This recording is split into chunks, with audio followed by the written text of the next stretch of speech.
Hey everybody, this is my budget Dark World list that I used to play the Structure Deck Challenge series, and today I'm just going to give you guys a bit more of a in-depth explanation for the deck list. So here we go. Starting off with the main deck, it is 40 cards. Played 3 Rainbow over King of Dark World, 3 Grapha, Dragon Lord of Dark World, and 1 Silver, Warlord of Dark World. So the reason for this ratio here, we played 3 and 3 of the big one, of the Grapha, of Rainbow and Grapha. Grapha being the most important one because this is how you make your fusion monster. So you need to always have access to Grapha. And with a deck like Kashtira being around, you can get some of these banished. You need to maximize on every copy of them. Rainbow essentially searches for Grapha, and if you already have access to multiple Graphas, you can then get the Silver. You want to have multiple copies of each of them, that's when you really need it, just because you need to have the most consistency in being able to see them. And then the 1 copy of Silver, it's not really good to draw Silver, but after you go through your Graphas, you need another searcher off of Rainbow, so you have 3 to search for. Also Silver, it's really good when you combo with Ceruli, but outside of that, it's not the greatest monster in the world. Also, without having access to other Dark World cards, Silver can be somewhat of a brick.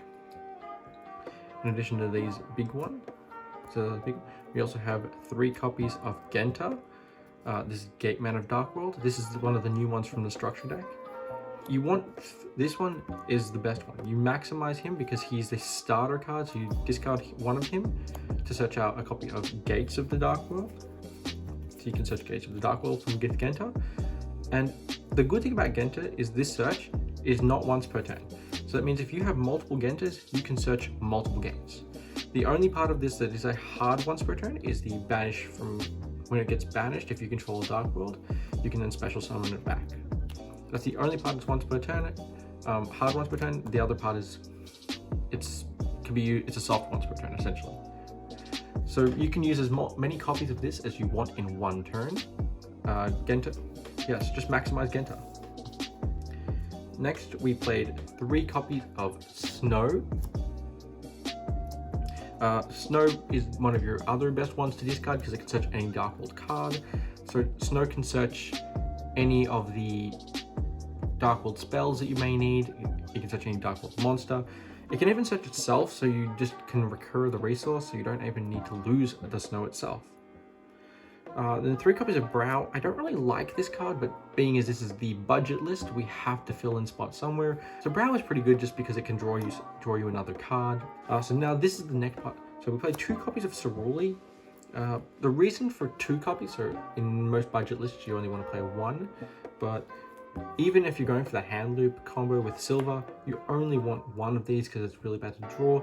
But I wanted multiple copies of this for the Kashtira matchup. So the idea behind 2 Ceruli is that you get to see it more frequently, you get to give it to your opponent, and you put your whole board in defense, and then outside of the Kashtira play having Birth or very specific cards, Ceruli just kind of locks their field. It's kind of like a pseudo Ibli in a way, where you just can hold your opponent back, where they have to clear this before they can play. And it's really hard when most people would be prepared to have the Ibli out in Lingaribo, but no one's really prepared for a level 1 Ceruli. Then we have a few danger monsters. We played 1 Bigfoot and 1 Thunderbird.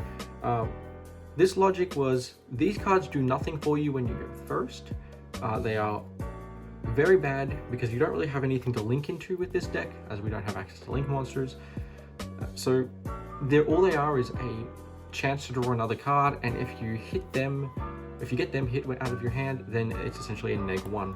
They are good going second, but they have almost no use other than just cards that can draw you cards going first. 3 Danger Mothman. This is a really good one. Danger Mothman has functionality going first.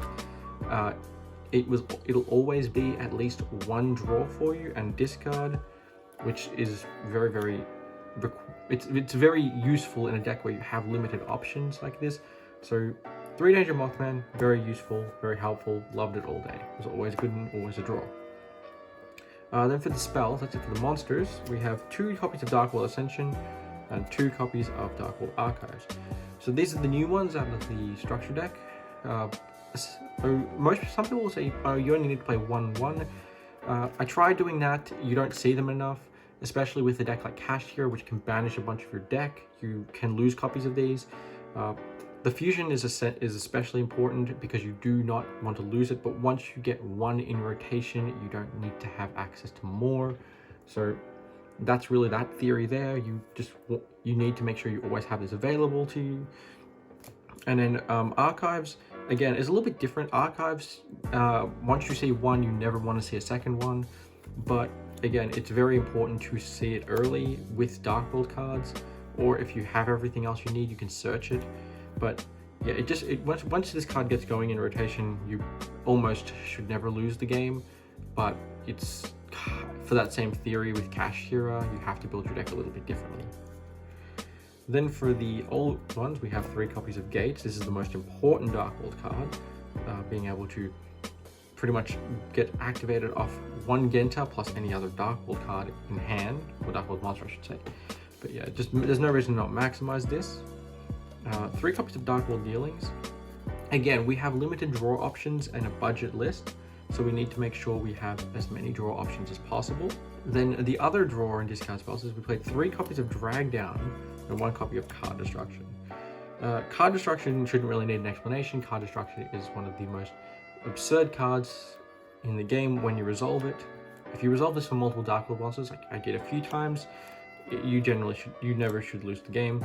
And then Drag Down, we needed more draw and discard options.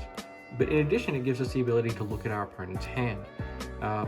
Something that people really forgot existed. And I like this card because it gives you information about how to play versus certain opponents. This card was very good all day, as you saw in the video, that I was able to see my opponent's hand multiple times throughout the day, whether it be the Cash Hero players, the Sprite players, or even some of the rogue players. Just very useful card, very powerful. Something you need to take note is that if your opponent does not have any cards in hand at the point of resolution, then you will not be able to resolve this card. And then finally, the traps. Skill Drain. This was the MVP. Skill Drain was absolutely necessary. It won me almost every game that I had it. Whenever I flipped this card, it just felt good. It was never a bad thing, especially in this format. As you saw in Game 1 versus the Cash Hero player, it won me the game. In Game 3, not so much, because, well, the hand was bad in general. I made some bad decisions there, but Skill Drain really just winning me many games.